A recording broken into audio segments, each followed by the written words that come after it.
This is a horrible logo because it doesn't tell us what the company does. Apparently they make cars, but good luck figuring that out. Also, this monochrome aesthetic is really dull. Here's 3 different ways we can give it a little bit of a modern makeover. After all, we're pros, Canva pros. Let's fix Volkswagen. For our first redesign, let's actually look back a little bit to make it feel more modern. Retrofuturism and Y2K nostalgia is having a really big moment right now, and some common design elements to that aesthetics are really bright neon colors. So after some really careful consideration and a lot of hard work, I think this is a really interesting way to make this brand feel a lot more interesting and vibrant. Don't you agree? For our second direction, let's go a little bit younger. A lot of Gen Z focused brands have had a lot of success using really bright and vibrant colors. Now there's a lot of ways we could bring some of that energy into this logo, and while this may not seem like the most obvious way to do it, I think this makes it look a lot better. For our third direction, let's consider what makes this so dull and boring.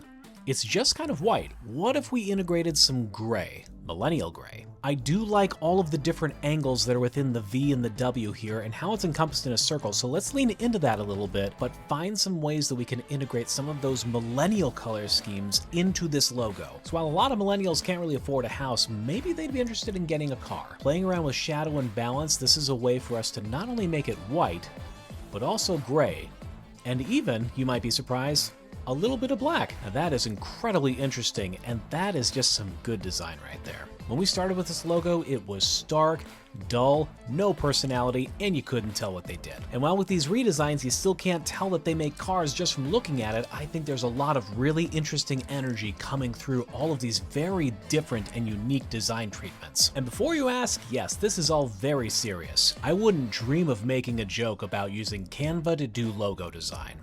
Never.